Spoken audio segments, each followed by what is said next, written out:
This show is brought to you by Safety FM.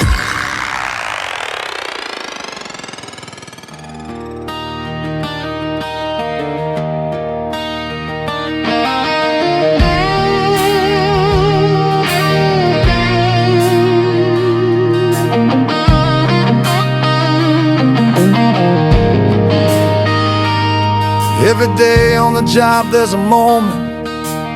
Sometimes you see it, sometimes you don't, where everything hangs in the balance. A loose bolt, a missed clip, a bad assumption. Or maybe the opposite, a choice made right. The right PPE, the right lockout, the right conversation at just the right time. Some folks call that luck. Here on Safety Wars we call it something else. The kiss of safety, the quiet moment where a safe choice gives you another sunrise, another paycheck, another night with the people you love. And the truth, no policy, no regulation, no binder full of procedures means a thing unless you live it, unless your team lives it, unless safety isn't a chore, it's a culture, a war we fight every day, one small decision at a time. Hi, this is Jim from Safety Wars. Before we start the program, I want to make sure everyone understands that we often talk about OSHA and EPA citations, along with some other regulatory actions from other agencies, legal cases, and criminal activity. Everyone is innocent until proven guilty in a court of law. Proposed fines are exactly that, and they are often litigated, reduced, or vacated. We use available public records, news accounts, and press releases. We cannot warranty or guarantee the details of any of the stories we share, since we are not directly involved with these stories, at least not most of the time. Enjoy the show. This show is brought to you by Safety FM. Hello. This is Safety Wars for Thursday, November 20th, 2025. Just 1 week away from that L-tryptophan high we're all gonna have. Yes. Thanksgiving tomorrow. We are on this week, in the last few days. We're going to be releasing some Thanksgiving safety music. So, a couple of things out there. I got a special request to talk about NFPA requirements. Well, not requirements, but notifications on holiday safety, most notably Thanksgiving. Do you know that that's like one of the number one top fire holidays when there's fire calls of the year? Thanksgiving, Christmas, right? New Year's, I think, is the other one, where people are all getting together and, Anyway, you'll hear more about that next week. And so, one of the projects I'm on, they have a morning huddle. Every morning, there's everybody gets together. We all talk about safety, things that went on the day before that could have gone better, things of that day which we're trying to plan for, and something about safety. So here we have, and this is like a bizarre story. This actually happened. About 2 miles away from my house. And North Myrtle Avenue in Spring Valley, New York. So this is from News 12. The officials tell News 12, this is from last week. A body was discovered at a construction site on North Myrtle Avenue. Investigators say the person has not been identified. It's unclear how long the body was there for, but it was discovered inside a portable toilet. It's like, well, that's, bizarre. Then I said, well, how often does this happen? So I just did a Google search here. And here we have so we have the one in Rockland, February of earlier this year, a Richland man dies in a porta potty fire. He said himself. This is from Levittown, Long Island. New York, from last year. Looking for a person who set a porta potty afire in Levittown.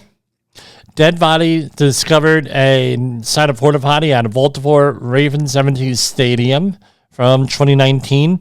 Man found dead in porta potty at Walker County Flea Market from 2 months ago. Homeless man files lawsuit after porta potty incident in Saginaw, Michigan. Arson bomb squad investigating after a man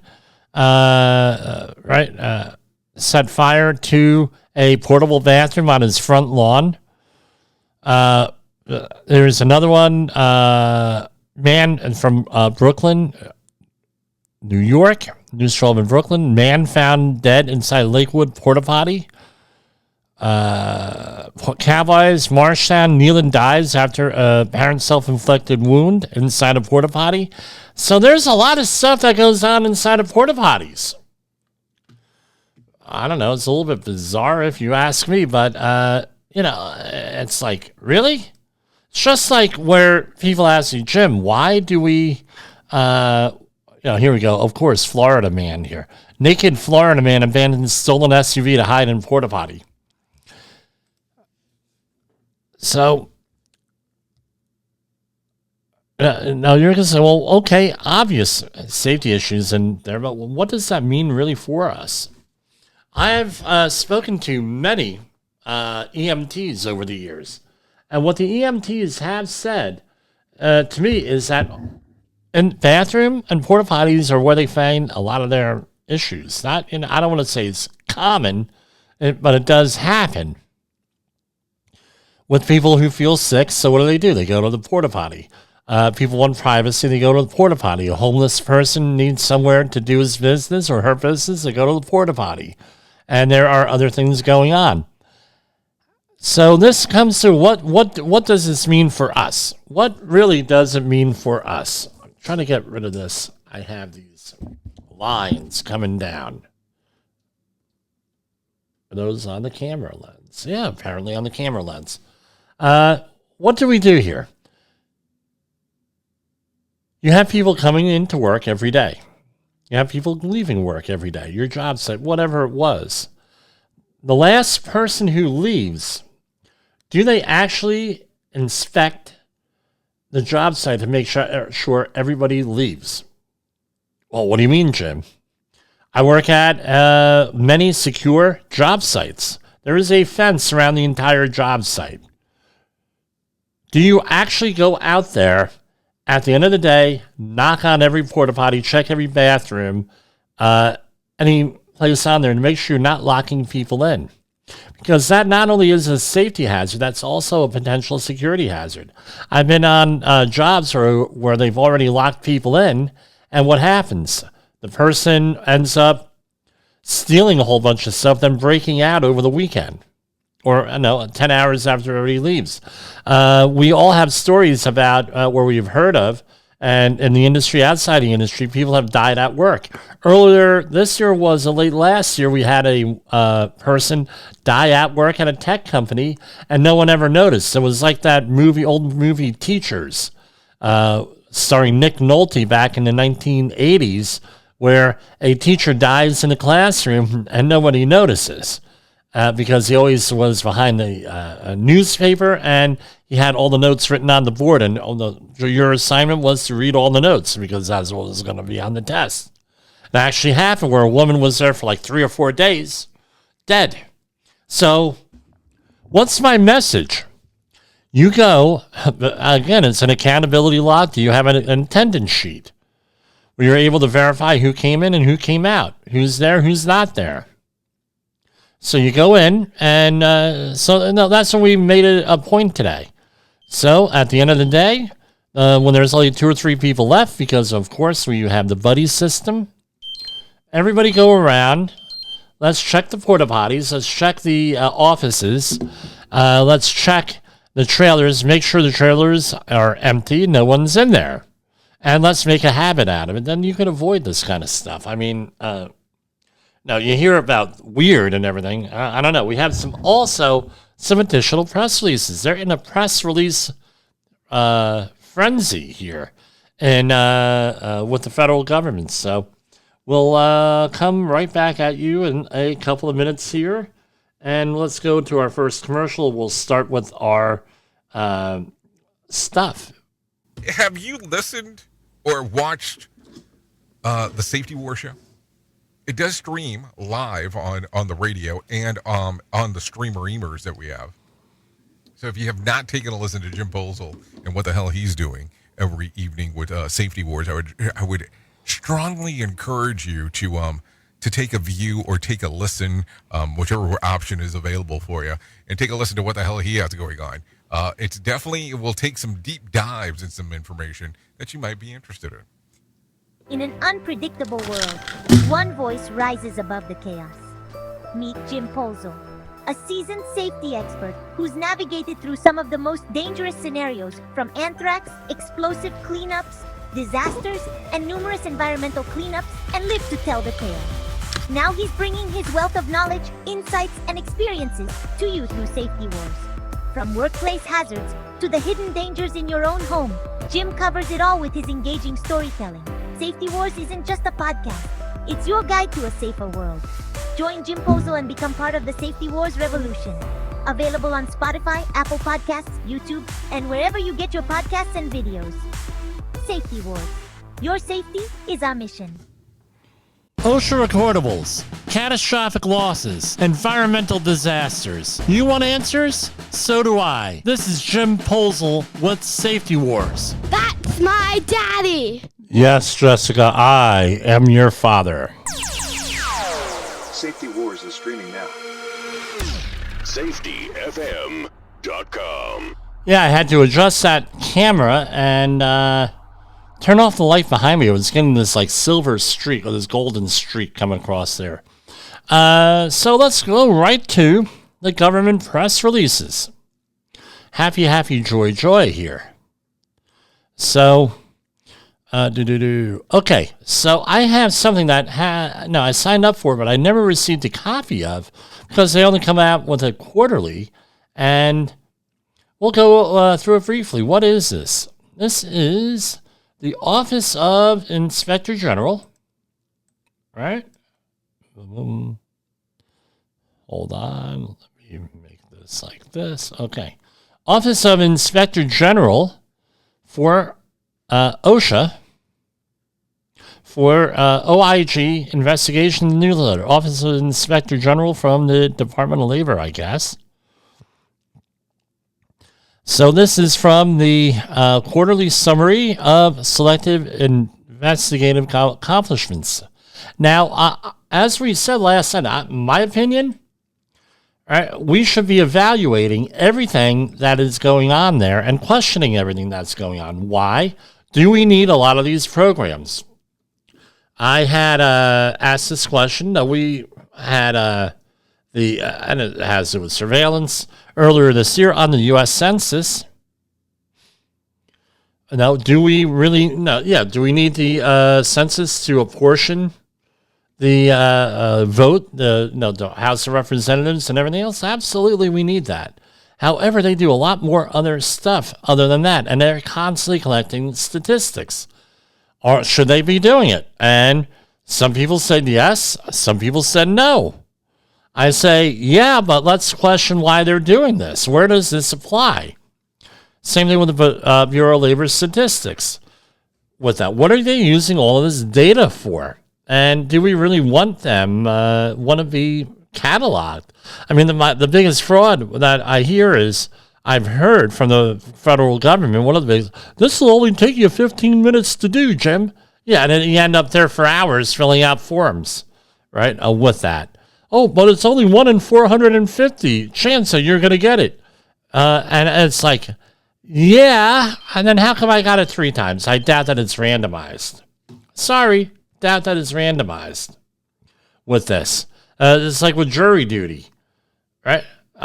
Some people can't keep on getting called again and again and again. And then nobody gets called. And then, it's all according to, we go off of voter rolls. Well, then now you're encouraging people not to vote.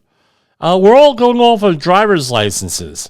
Well, then there's issues with that. It's ridiculous.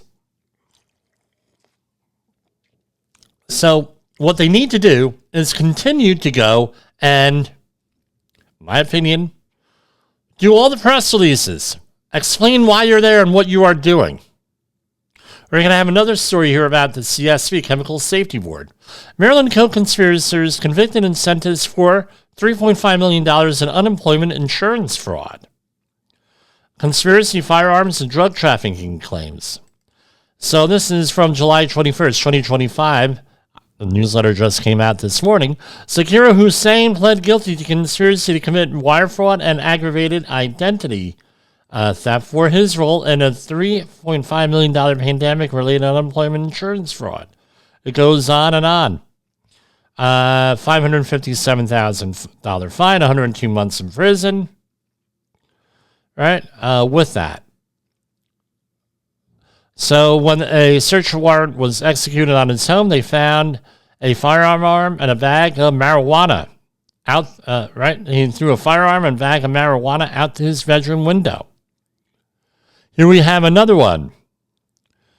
Same crime sort of thing.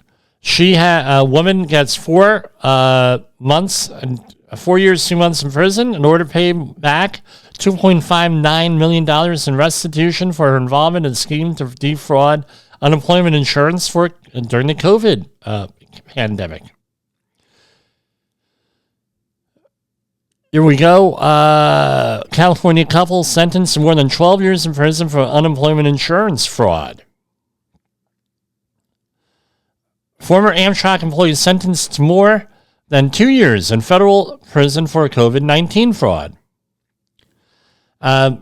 Lizette Lathan, a former Amtrak employee, was sentenced to 25 months in federal prison for conspiring with her husband to steal $1 million in pandemic-related unemployment insurance benefits and for fraudulently obtaining more than $63,000 in sickness benefits while she worked at the passenger railroad company. She was also ordered to pay more than $1 million in restitution. All during COVID here. Indianapolis man sentenced to prison for stealing pandemic relief funds. Again, a pandemic relief fraud scheme totaling $520,000. Unemployment insurance. $3.2 million unemployment here. It goes on and on and on. 2 defendants pled guilty to fraud scheme involving, and this is a local case for us, involving data stolen from hospital patients. On July 28th and August 6th, Charlene Marte and Wilkins Estrella pled guilty to conspiracy to commit wire fraud and bank fraud in a scheme fraudulently obtain pandemic relief funds from the IRS and the New York State Department of Labor. Again, $1 million in actual losses. And what do they got? Still doing the investigation, it looks like. And not sentenced yet. Here we go. Houston doctor to pay more than $2 million to settle allegation of fraudulent billing of federal programs. AJ Argowal, an anesthesiologist and pain medicine doctor, agreed to pay more than $2 million to resolve allegations he submitted false claims to the DOL's Office of Workers' Compensation Program. Right? And it goes on and on. Former Bureau of Labor Statistics economist sentenced after pleading guilty to making false statements on July 17th. Matthew Hong, a former economist with DOL's BLS, was sentenced to 36 months of supervised release in order to pay a restitution of more than $13,000 to BLS for making false statements. This was in connection with sick leave compensation he received from his federal government employer when he was not sick. Former corporate vice president, we're almost done here, pled guilty to violating the federal anti-kickback statute. So, Robert L. Rubin. Hold on, Robert L. Rubin. Now, why does that name sound so familiar here?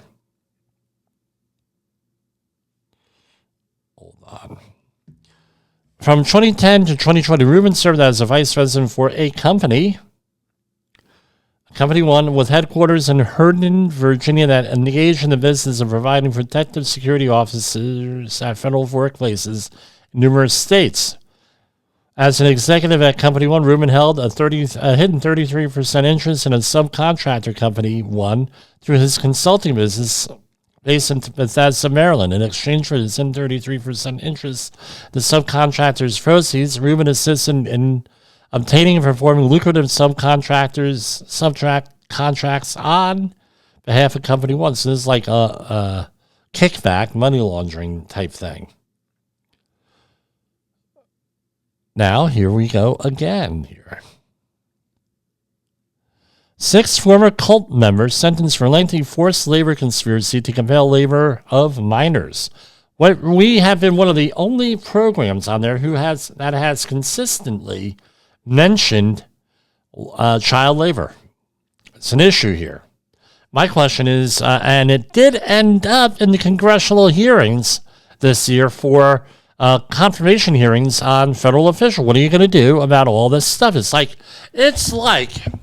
they were listening to this show, with some of the questions that they had these senators were asking of these potential candidates. Here, where are those like 300,000 children? And they're recovering, but it's only like a couple hundred at a time, maybe, where these kids have been. They're not all these 300,000 missing children. But here we go. On August 7th, 2025, high-ranking members of the United Nation of Islam were sentenced for their involvement in a forced labor conspiracy scheme. Kaba Mahid was sentenced to 10 years in prison. James Staten and Rodney Hadley were sentenced to 5 years in prison.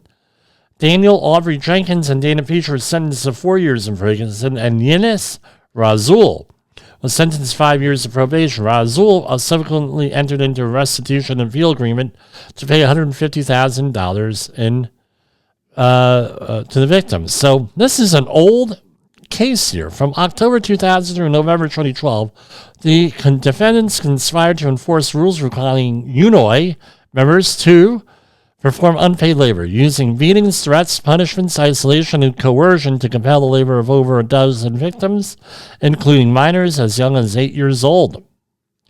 Victims worked without pay for up to 16 hours a day in UNOI-owned and operated businesses in Kansas, New York, New Jersey, Ohio, Georgia, and other states. The defendants also forced the victims to perform unpaid child care and domestic service in the defendants' homes.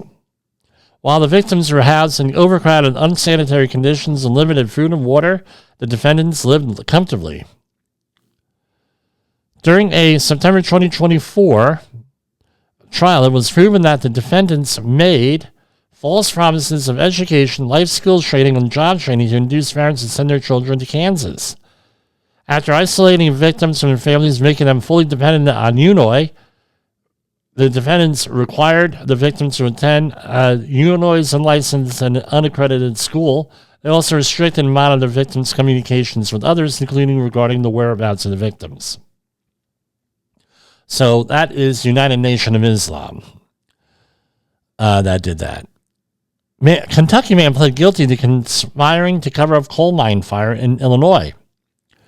Timothy Brandon Parsons pled guilty to conspiring to defraud DOL's MSHA in relation to an underground fire that occurred in MC No. 1 mine in Franklin County, Illinois in August 2021. On August 12, 2021, Parsons was the mine manager when an underground fire was ignited by a torch used to cut collapsed steel beams. Rather than implementing the approved mine emergency evacuation and firefighting plan, Parsons and conspirators agreed that they would not evacuate miners or notify MSHA, despite gas detectors indicating the dangerous presence of carbon monoxide. Miners continued to work during the firefighting efforts from August 12th to 13th.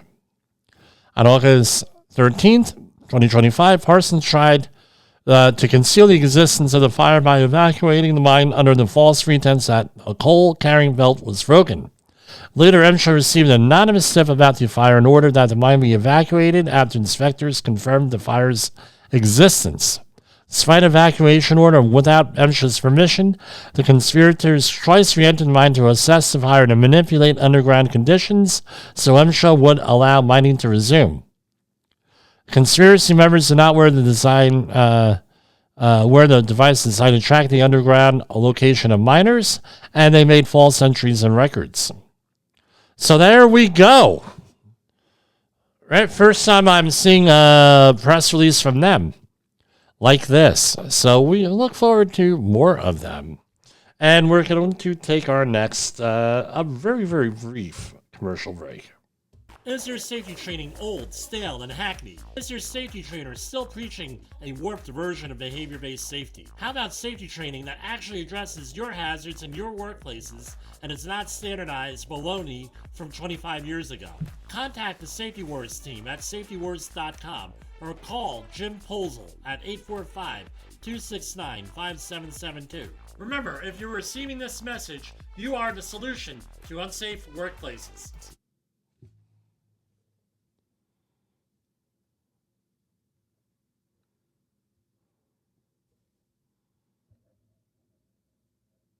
This is gonna blow your mind. There's a new daytime talk show on your local cable access station.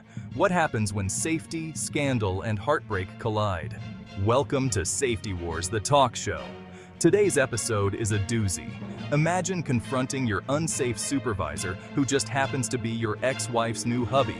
Talk about a powder keg. But wait, there's more. We've got an exclusive interview with a corporate exec who's taken out life insurance policies on his riskiest workers, hoping to cash in on a deadly mishap. Yup, you heard that right. It's a real-life plot twist you can't make up. Tune in as Jim Posel, CSP, our very own Jerry Springer of safety, dives deep into this explosive confrontation. Sparks will fly and secrets will be exposed. Catch the full episode on Safety Wars on YouTube and your favorite podcast platform. Don't miss out on the drama that could save your life. Like and share now, and stay safe, folks. All right, so we are back here, right? From the front lines of the safety war, it's Safety Wars, with your host, Jim Posel on Safety FM. Get ready to face the harsh reality. Yes, that's what we're doing, the harsh reality. We have from the Milwaukee Journal Sentinel from November 18th. Investigation continues into worker death at a pizza place. Records show past violations. And again, this is what the establishment search is a BITCH for a lot of people. We'll leave it at that. A lot of people want to get rid of the establishment search and these press releases from OSHA. Under the Biden administration, they were issuing press releases all the time, unlike the Trump administration on specific things. And here's the whole accident report. They were very useful, right, for a lot of people. Now you got to do a FOIA request and everything else. An investigation into the death of a worker at the pizza place located in West Milwaukee is ongoing and is expected to take several more months. According to the OSHA, opened an fatality investigation. The investigation is expected to take 6 months. OSHA sent a November 17th email. Now, this is it. The victim, Robert Sharon, 45, of Elkhorn, was killed after he was crushed by a robotic machine inside the facility, according to the medical examiner. OSHA opened a fatality investigation after the incident, but the agency has not released a narrative. And he was a father to a wife and 3 children. He enjoyed trying new beers and spending time outdoors with hobbies that included rugby, fishing, basketball, and football. He's a fan of bad movies and loved making people laugh. He always thought of others first, made sure to fill their cup before his own. Right? Rest in peace. So this place has had several violations over the years here. People losing fingers, fines, machine guarding, all different types of stuff here. And I tell you what, that stuff never goes away.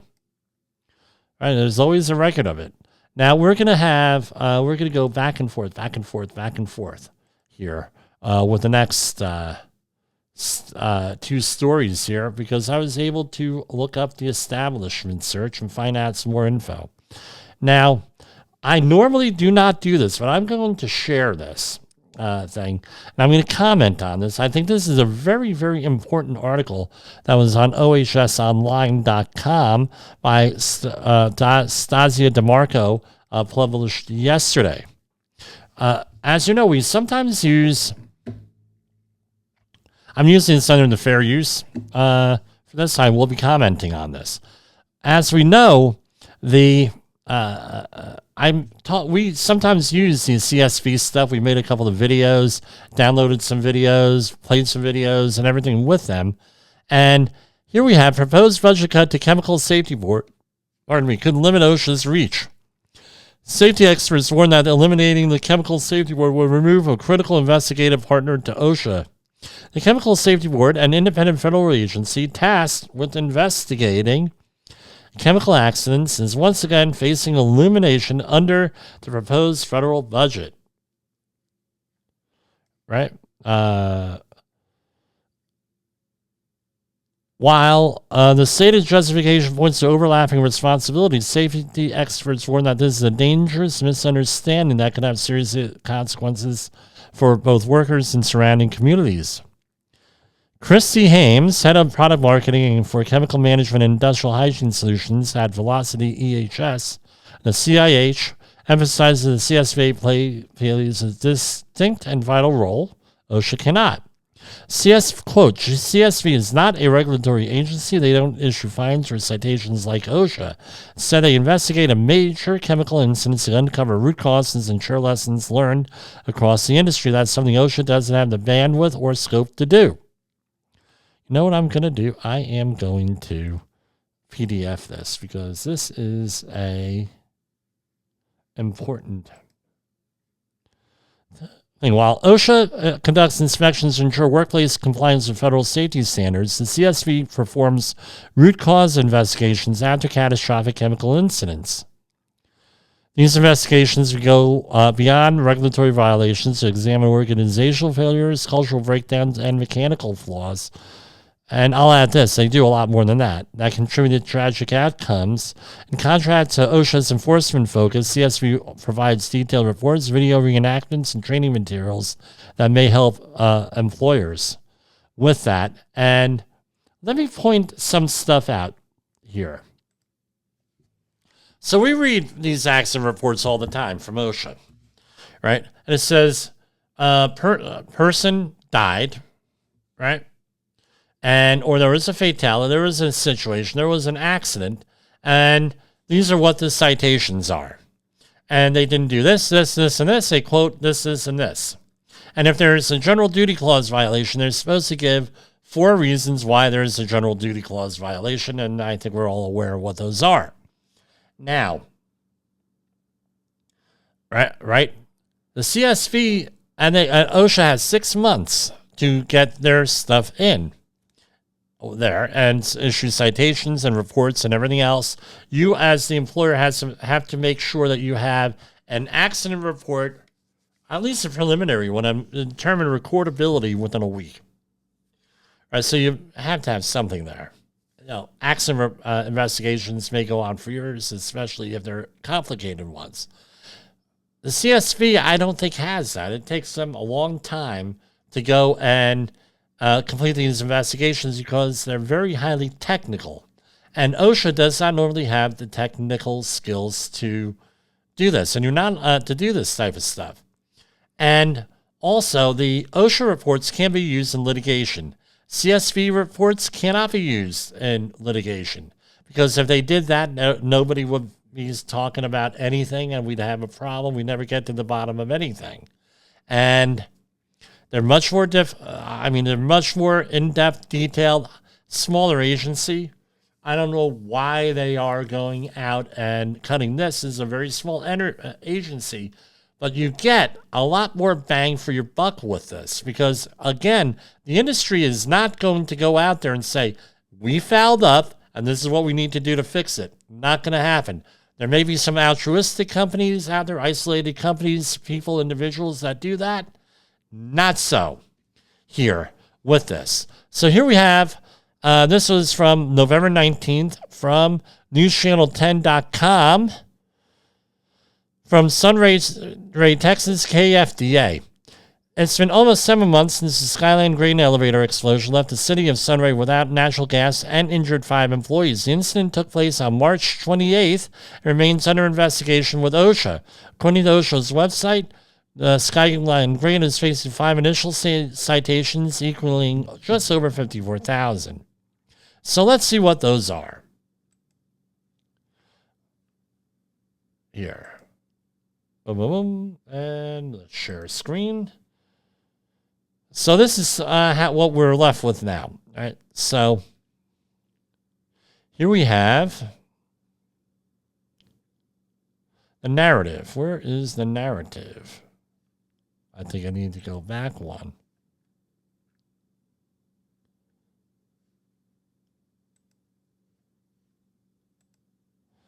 They don't give a narrative. Usually they give a narrative as to exactly what happened. So let's see what this is. Let's remember, with all these legal cases tonight, innocent till proven guilty. So this is a serious violation, 1910 038C1, and of course, the site cannot be reached. Emergency Action Plan. The employer failed to develop and implement emergency procedures and an emergency action plan for reporting a fire or other emergency. Proposed penalty, $13,240. Citation 2. 1910-2272 grain and handling facilities, $13,240. The employer did not develop and implement a written housekeeping program that established the frequency and the methods in terms best reduce accumulation of fugitive grain dust on ledges, floors, equipment, and other exposed surfaces. And again, why do you want to do housekeeping with grain? Fire and explosion hazards. With that. 1910-272 J2II. The employer shall immediately remove, and this is another $13,240, any future grain dust accumulations whenever they exceed 1/8 of an inch at priority housekeeping areas pursuant to the housekeeping program, or shall demonstrate and assure to the development and implementation of the housekeeping program that equivalent protection is provided. Again, they were working in piles of dust. The employer did not, this is 1910-272 M2, the employer did not promptly correct dust collection systems in the grain handling facility which were malfunctioning or operating below design deficiency. On or about March 28th, the west side of the job site, employees engaged in the grain handling activities worked in areas where fugitive grain dust accumulated due to malfunctioning dust collection systems. $13,240. So, and we have another 1910-272 MO3 for $1,062. A piece of paperwork. A certification record shall be maintained of each inspection performed in accordance with this paragraph M, containing the date of inspection, going on and on and on, and they didn't have that. I believe they were supposed to reduce that in like 4 hours if asked. All right, so that's accident number 1. We've had all this bitterly cold weather, here. And I tell you what, it's been dehydrating. We'll leave it at that. Here.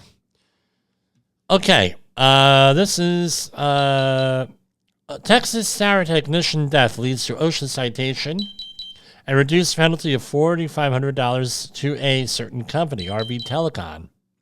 This is from wirelessestimator.com, article by Wireless Estimator. It doesn't give a name here, right? Now, this is actually a really good article because it tells you everything. The OSHA has issued a serious violation and settlement fine of $4,500 to RB Telecom following the fatal fall of a tower technician working on a T-Mobile build at an American Tower site in Cotton Valley, Louisiana.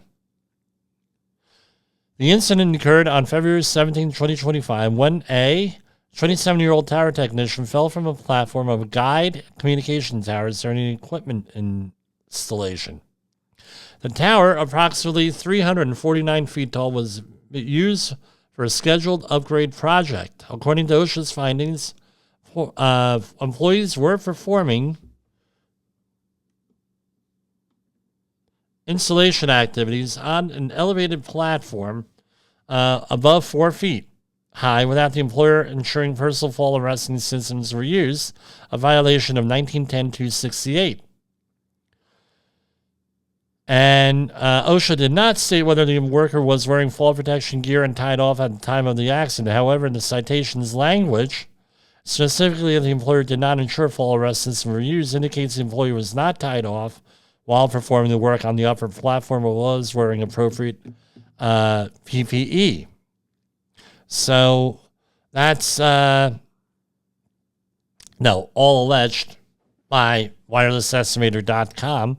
Now we talk about, then they go into what's a serious violation. That means when you know a violation exists and is likely to result in death or serious physical harm, and the employer either knew or should have known, also known as constructive knowledge, of the hazard, but failed to correct it. In tower climbing operations, failure to ensure personal fall arrest systems are properly used at a height directly meets this threshold, and falls remain the leading cause of fatalities in the communications tower sector. And this type of, citation continues to frustrate many reputable tower service companies, even when employers provide PPE training and written procedures. A single lapse by a technician can still leave the company liable. Industry leaders note that while 100% tie-off is required at all times, it is practically impossible for supervisors to monitor every climber at every moment during the tower work. And yet OSHA enforcement ultimately places responsibility on the employer. Right, that's their comment, not mine.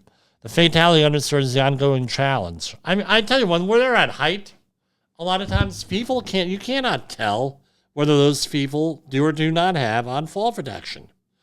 How many times have I said, you know what, the guy looks like he's wearing fall protection. Maybe I should go up and check things out. Happens all the time there. And what ends up happening is that those guys are usually thrown off the job immediately with that. So let's see what OSHA says. That's what they say. Let's see what OSHA says. They might not have They might not have, they updated it here. So here we have one. While climbing, so here we go. At 6:30 a.m. on February 17, 2025, employee 1 was ascending a communication tower to assist the installation of a new telephone communication dish. While climbing, the employer lost footing and fell. Employee number 1 sustained fatal injury. So here's they give the inspection number here, the detail. One serious violation with that. All right. Now, you're going to say, Jim, they could have fined him for a lot more. Why so little? Don't know. I was not involved in this case, but often what happens is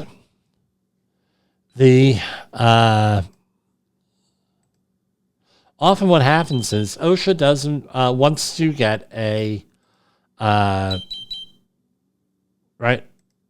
They know that there's going to be a citation. There may be a lawsuit here. So OSHA tries to get people to admit guilt. So when there's a lawsuit, they can say, well, look, we're admitting guilt. They admitted guilt on this. Often that's what happens. I don't know if that happened here, but, that's the way it is. And that's enough for OSHA tonight. We're going to move on to some other things. Safety Wars is streaming now. SafetyFM.com.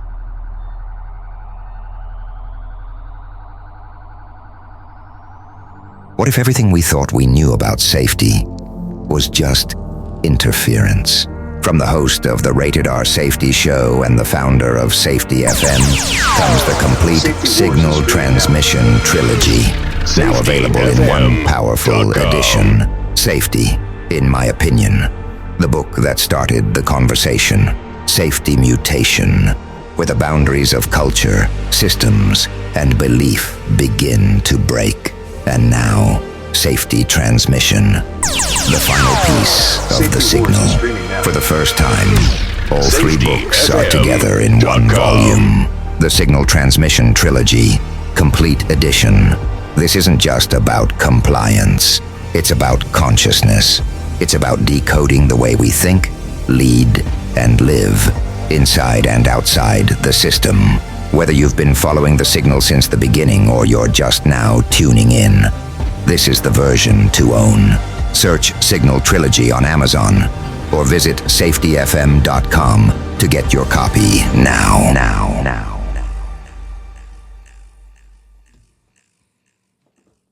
Okay, we are back. So, tell you what.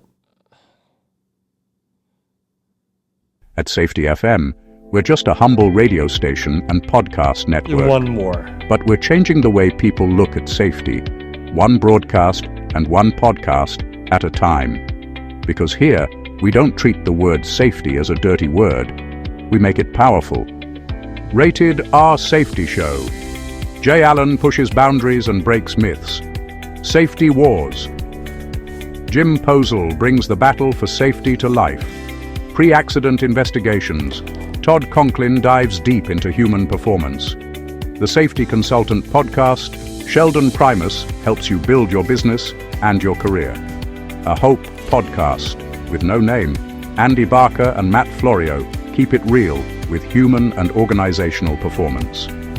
The Accidental Safety Pro, Jill James explores what it means to grow in this profession. The Safety of Work, Dr. Drew Ray and Dr. David Proven bring you science, research, and real-world impact. Hop into action. Ben Hutchinson gets you moving from theory to practice. Truck Safe Live. Brandon Wiseman delivers compliance and safety for America's road warriors. The Safety Pro Podcast. Blaine J. Hoffman blends leadership and innovation for today's workforce. Whether you're on the job, on the road, or on a mission to make work safer, there's a voice for you at Safety FM. Safety FM, changing the way people look at safety, one broadcast at a time. Visit safetyfm.com or download the Safety FM app wherever you get your podcasts. So, a weird thing happened this past weekend. I was doing every year for the Boy Scouts. I do the troop that my son is in. I do first aid CPR training for the Weeblos. It's real simple at their level to discuss first aid CPR. I know where I went to school, grammar school, that was like half the year of health was first aid CPR. Back in them days, and that we didn't have mannequins. And so I do the same thing now for the Weeblos. And right in the middle of the class, I say, there's one of the scouts comes up to me who's cooking, getting ready for lunch, is Mr. Posel, I just got cut by a knife. So I actually had an actual live demo for all of the kids to see, first time that ever happened. But you have to pivot, I guess, when it comes to this stuff. And that's what I do. U.S. Department of Labor today awarded, this is $2.3 million in additional funding to support continued disaster relief jobs, employment, and training services for West Virginia residents after the aftermath of 2025 severe storms. In May 2025, the Department's Employment and Training Administration awarded an emergency national dislocation grant, worker grant of $1 million to Workforce West Virginia. And we also have U.S. Department of Labor awards $4.4 million to continue disaster relief jobs for Missouri residents affected by multiple severe storms. U.S. Department of Labor today awarded $4 million in additional funding to support continued disaster relief jobs for Missouri residents affected by severe storms that occurred in the spring of 2025. Right, in July 2025, the Department's Employment and Training Administration initially awarded $1 million in funding to the Missouri Department of Higher Education and Workforce Development to begin disaster recovery efforts. U.S. Department of Labor awards $1 million in grant funding to support disaster relief jobs and employment and training services for Alaska residents after the aftermath of severe storms and flooding caused by Typhoon Hailong. Beginning October 8th and continuing through October 13th, the remnants of Typhoon Hailong caused a series of powerful storms that struck substantial portions of Alaska's western, northern, and southwestern coasts. Wind gusts exceeding 100 miles per hour caused extensive storm surges and flooding that destroyed roads, runways, critical infrastructure, and washed away or severely damaging hundreds of homes and buildings in the affected communities. Alaska's Division of Homeland Security and Emergency Management reported that 1,400 residents were evacuated from 49 communities to Bethel, with some later being relocated to Anchorage because of a limited emergency housing. Secretary Shabazz Dreamer's statement on the September jobs report. Again, this stuff was delayed. Because of the shutdown. U.S. Secretary of Labor Lori Shabazz Dreamer issued the following statement regarding the September 2025 Employment Situation Report. This is from today. Driven by impressive gains in private sector payrolls, our economy added 119,000 jobs in September, more than doubling expectations. We should have had this positive report 7 weeks ago, but Democrats chose to play political games and shut down the government. This is a quote from her. Despite their constant efforts to undermine President Trump, he is building an economy that is firing on all cylinders. Job and yearly wage growth flew past expectations. More Americans are entering the workforce, and long-term employment is down. This report reflects an economy that was running strong going into the shutdown, proving this administration's America First policies are incredibly effective when Washington isn't paralyzed by the Democrats' noise. Again, this is her saying this, not Jimmy. We expect this moment to continue as the president's full economic agenda takes effect, including historic tax relief provided by the working family tax cuts and the trillions of dollars President Trump has secured to reindustrialize our nation. This is from the Bureau of Labor Statistics. Note, due to the lapse in appropriations in effect from October 1st, 2025 through November 12th, 2025, there will be no publication of the unemployment insurance claims news releases that would have been published from October 2nd through November 13th. The official seasonality adjusted unemployment insurance claims for this year may be assessed through a public website using the following URL, and they give it to you. In the week ending November 15, the advanced figure for seasonally adjusted initial claims was 220,000, a decrease of 8,000 from the previous week's level. The 4-week moving average was 224,250, a decrease of 3,000 from the previous month's average. So that's what we're looking at here. Here's the graphs. They're nice and straight across here, and they give you. So, I mean, this is pretty. I know people are going through their own situation. I'll leave it at that. I'll say it that way. But now, unfortunately or fortunately, when it comes to public health and public policy, everything's a number. That's the way it is. I'm going through this on a personal situation right now, and it sucks here. Let's see, is there anything else here? A lot of political news here. A lot of political news.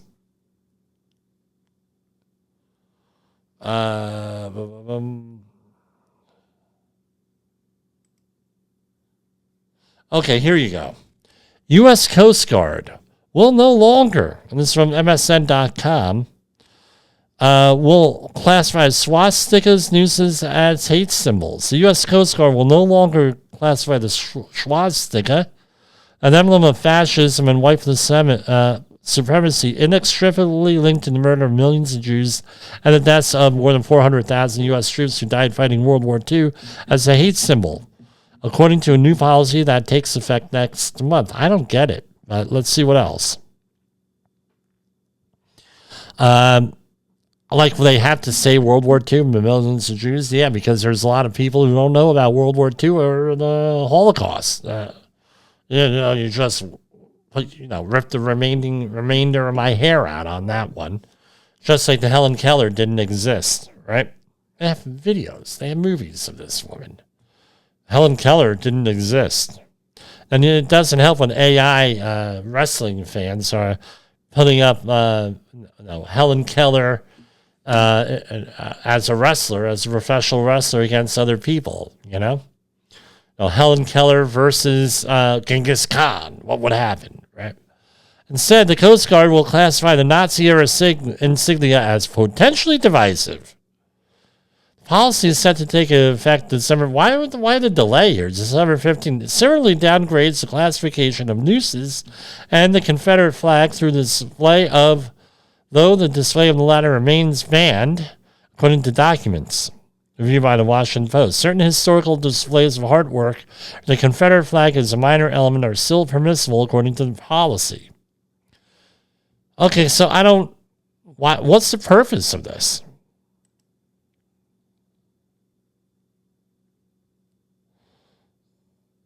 All right, so they're not hate symbols. Any display or promotion, is this internally? This article is not. The Coast Guard and military service within days. No, I don't know. I don't know what to say about this. Do they mean internally? I don't know how smart it is. Regardless of what your opinion is of these groups, hopefully it's a negative opinion. I don't know how smart it is that for people to display this as a Coast Guardsman or as in the military or if we're at all. But why would you do that? I don't get it. We've had our share. There was a famous company that's named after a river that hires companies from the Midwest, and they're loaded with Nazis and with KKK members. We caught them. So I guess, okay, here it is.